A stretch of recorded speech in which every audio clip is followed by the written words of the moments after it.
উর্মি জয়কে বলে, তুমি এরকম একটা কাজ করেছো, আমি তোমার মতো ক্রিমিনালের সাথে থাকবো না। জয় বলে, আমি এই কাজ করিনি। সোনার উপর দিব্যি।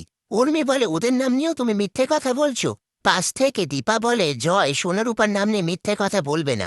এরপর জয় সেই ঘড়িটা দেখে বলে, এটা তো আমার ঘড়ি, আমি সেদিন রাকেশকে পড়তে দিয়েছিলাম, ওর টাইম বন্ধ হয়ে গিয়েছিল বলে। দীপা বলে, রাকেশ কোথায় কাজ করে তুমি জানো? জয় বলে, হ্যাঁ, আমি তোমায় নিয়ে যাচ্ছি। এই বলে তারা সেখান থেকে ক্যাফেতে আসে রাকেশকে খুঁজতে। তারপর রূপা দীপার কাছে গিয়ে কথা বললে সেটা দেখে আরিয়ান বলে, এটা জয়ীর মা, আর আমি সেদিন ওনার সাথে মিসবিহেভ করেছিলাম। এরপর দীপা যেতে গিয়ে আরিয়ানের সাথে ধাক্কা লাগলে দীপা আরিয়ানকে সরি বলে সেখান থেকে চলে যায়। তারপর আরিয়ান সোনাকে বলে, জয়ের খেয়াল রাখিস, এই বলে সেখান থেকে চলে যায়। ওদিকে চারু মিষ্টাকে বলে, আমি এরকম ধরনের একটা অপরাধ করতে চাইনি। এসে শুনলে ওর চোখে আমি ছোট হয়ে যাব, ওকে আমি ভালোবাসি। একথা শুনে মিষ্কা ইচ্ছে করে গাড়িতে হাত কেটে ফেলে। সেটা দেখে চারু মিষ্কার হাতে ব্যান্ডেজ করে দেয়। এরপর সোনা চারুকে ফোন করে বলে, মা ক্যাফেতে এসে রাকেশকে খুঁজছে। এই কথাটা চারু আবার মিষ্কাকে বলে ভয় পেয়ে যায়।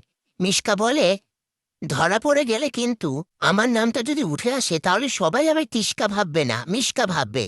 আর দীপা দীপা এখনো রাকেশকে খুঁজে পায়নি, বাকিটা তুমি তোমার মতো বুঝে নিও, এই বলে সেখান থেকে চলে যায়। এদিকে আরিয়ান রাকেশকে ধরে এনে দীপার সামনে এনে দাঁড় করায়।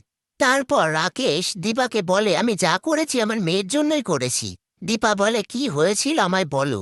এসব কথার মধ্যে আরিয়ান দীপাকে সরি বললে দীপা বলে, তুমি এখন এখান থেকে যাও। জয়ও সেই একই কথা বললে আরিয়ান সেখান থেকে চলে যায়। এরপর দীপা জয়কে বলে, তুমি গাড়ি ডাকো, যা কথা হবে বিগ বংয়ে গিয়েই হবে। আর রূপাকে বলে, সোনা কোথায়? ও কি তোমায় একা রাস্তায় ছেড়ে দিল? রূপা বলে, না, মানে চারু আন্টির সাথে কথা বলে তারপরেই।